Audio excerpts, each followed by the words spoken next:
베드로전서 3장 보겠습니다. 베드로전서 3장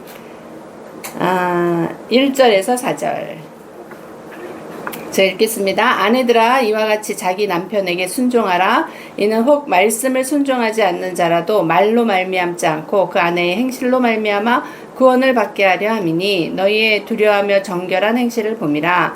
너희의 단장은 머리를 꾸미고 금으로 차고 아름다운 옷을 입는 외모로 하지 말고 오직 마음에 숨은 사람을 온유하고 안정한 심령에 썩지 아니할 것으로 하라. 이는 하나님 앞에 값진 것이니라. 아멘.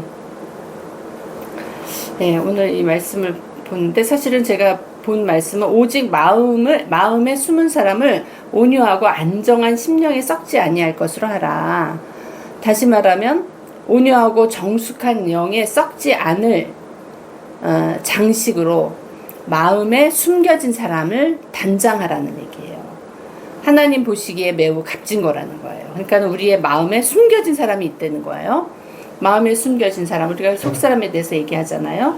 그러니까 이 마음에 숨어 있는 사람이 온유하고 안정된 심령에 썩지 않을 것으로 단장돼야 된다는 거야. 근데 이게 아까 이제 1절에 보면 어떤 말이 있냐면 남편에게 복종하십시오. 그러면 말씀에 불순종하는 남편들일지라도 그들은 말씀이 아닌 아내의 품행을 통해서 얻어진다. 아내의 품행을 통해서 하나님 앞에 온다는 거예요. 그러니까는 우리가 이제 성경은 사실 이제 하나님의 창조의 원리가 있잖아요. 창조의 원리가 있는데 남편과 아내가 있고 그리스도는 우리의 남편 되시고 나는 그의 신부 아내 된단 말이에요. 그러니까는 아내라는 말 자체도 안에 있는 사람 있잖아. 안에 있는 자. 그래서 우리가 이제 남편과 아내의 비유를 들 때 이제 가정 생활을 하잖아요. 남편, 아내, 가정을 생각을 하잖아요. 그러니까 그 원리도 마찬가지예요. 가정에서 남편과 아내의 그것도 남편은 겉사람, 아내는 속사람이 되겠죠. 그러니까는 안에 있는 사람, 아내가 그 영이 안정되고 온유한 영으로 겸비가 되면 이 바깥에 있는 남편이 하나님 앞에 돌아온다는 거야. 그 말이에요, 말하자면. 그러니까 그들은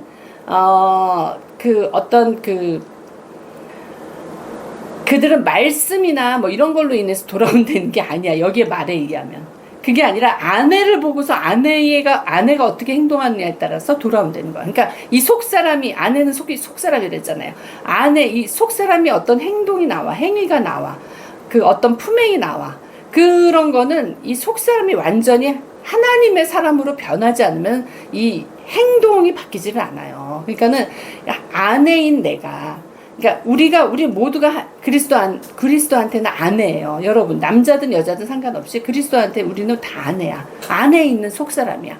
이 속사람은 뭐야? 영이 있고, 그 다음에 생각이 있고, 감정이 있고, 그 다음에 의지가 있잖아요. 그러니까 이런 안에 있는 내 이 구조, 안에 있는 나의 이런 어떠함이 내가 어떤가에 따라서 이 바깥에 드러난다는 거예요. 결국은 그리스도의 그 행동으로 우리가 나타난다는 거지. 그러니까는 이 안에 있는 내가 굉장히 중요해. 숨어 있는 사람, 오직 마음에 숨어 있는 사람을 온유하고 안정하고 심령에 썩지 아니할 것으로 하라는 거예요. 이게 하나님 앞에 아주 귀한 거라는 거야. 매우 값진 거라는 거예요. 그러니까 내가 안에 있는 것을 내가 이 영을 잘 해야 돼요. 어떻게? 온유하고 아주 안정된 심령, 피스풀한 심령, 아니면 깨끗한 영, 이런 것으로 나를 잘 겉에 있는 것을 꾸미는 거에 집중하지 말고 안의 것을 꾸미는 데 집중하라. 이것이 하나님의 보시기에 값진 것이다. 그리고 이 원리는 가정생활에서도 그게 적용이 된다. 왜냐하면 굉장히 열심히 믿는 그 성도들 중에서 보면 남편 때문에 고생하는 사람들이 많아. 서로 믿음을 갖고 서로 결혼을 했대. 그런데도 지금 보면은 굉장히 어떤 트러블이 있단 말이에요. 그리고 심지어는 어느 선에서 그냥 타협이 돼서 더 이상 건드리지 않는 선에서 사는 거야. 그러니까는 굉장히 어떤 교통이라 그럴까, 교제라 그럴까, 어떤 대화가 없는 거죠. 대화가 없고 그 이상은 가지를 않는 거야. 왜냐하면 그렇게 되면 서로 부딪히고 또 싸우고 그러니까. 그런 사람들을 되게 많이 보게 돼요. 그래서 옛날에 어떻게 만났냐 그러면 무슨 선교 단체에서도 만났다, 뭐 했다, 막 이렇게 얘기를 하는데 그 조금 그 가정에 깊이 들어가 보면은 문제들이 있더라고. 그게 왜 그러냐? 하나님이 이 원리를 우리가 어떤 문제가 생길 때 그 성경의 원리로 좀 돌아가는 게 필요해요. 하나님은 그거를 성경에서 말씀해 주셨는데 이게 약간 비유로 가는 것도 있고 막 이래가지고 우리가 바로바로 깨달을 수 없을 때가 있거든요. 근데 오늘 말씀은 그거예요. 내가 그리스도한테는 내가 안에 있는 사람이야. 그러니까 내가 나의 영과 나의 혼이 어떻게 하나님 앞에 겸비되었느냐, 어떻게 단장되었느냐에 따라서 나의 바깥에 나오는 그리스도의 모습이 결정이 되는 거예요. 그러니까 그것이 하나님이 원하시는 분량만큼 갈 수도 있는 거고 그렇지 않고 아직도 더 달려가야 될 분량이 될 수도 있는 거죠. 그러니까는 여러분 안에 있는 영이, 여러분 안에 있는 지정의, 여러분 안에 있는 혼이 얼마나 하나님 앞에 단장이 됐느냐, 이게 중요하다는 거야. 그것은 우리의 실질적인 결혼 생활에서도 나타난다는 거예요. 그 아내가 얼만큼 하나님 앞에 겸비되고 하나님의 그 영으로 단장이, 하나님 앞에 그 영이 아름답게 단장이 됐느냐, 하나님의 말씀으로 겸비가 됐느냐에 따라서 그 현실적인 가정의 남편도 그것으로 나타난다고 지금 말씀하시는 거야. 그러니까 그 자기 남편에게 복종하라는 게 그거예요. 내 안에 있는 그것이 내 안에 있는, 그러니까 아내잖아요. 안에 있는 그것이 겉에 있는 것에 복종한다니까 그것을 하나님 앞에 가는 그 통로를 열어주기 위해서 그렇게 하라는 거야. 근데 이제 잘못해가지고 그냥 이것을 너무 서로 그렇게 생각하는 거지. 이거는 지금 현 시대에 맞질 않아. 이렇게 얘기할 수도 있고, 남편은 또 그것으로 가부장적인 그거를 딱 하려고. 이거는 하나님이 원하시는 그게 아닌 거예요.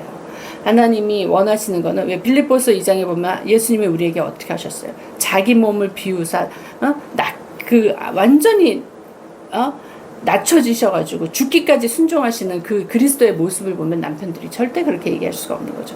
남편에게 주어진 그 의무와 그 책임이 결코 여자보다 작지 않거든요. 더 큰 거거든.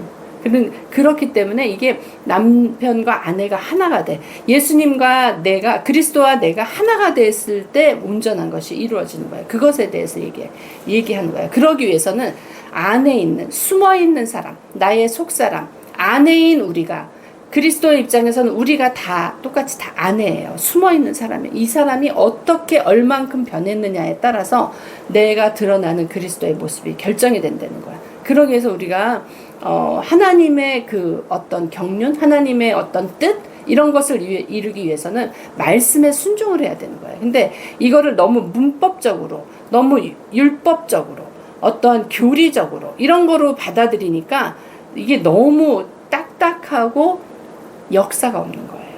이것을 복음으로 받아들이고 예수님을 나의 사랑으로, 나의 남편으로 받아들이고 그분의 사랑을 내가 취한 자라면 그것이 복음으로 나타나서 그게 자연스럽게 역사가 일어나는 거거든요. 그랬을 때 우리 가정이 변하는 역사가 있는 거예요. 그렇기 때문에 우리가 그러잖아요. 인간관계에서 참 그 사람을 변하게 하기 위해서는 사랑이 있어야 되잖아요. 제가 생각하기엔 믿음도 너무나 그게 필요한 거예요. 우리가 정말 주님을 사랑하지 않으면 역사가 일어나질 않아요. 내가 주님을 사랑하기 때문에 내가 변하는 거야.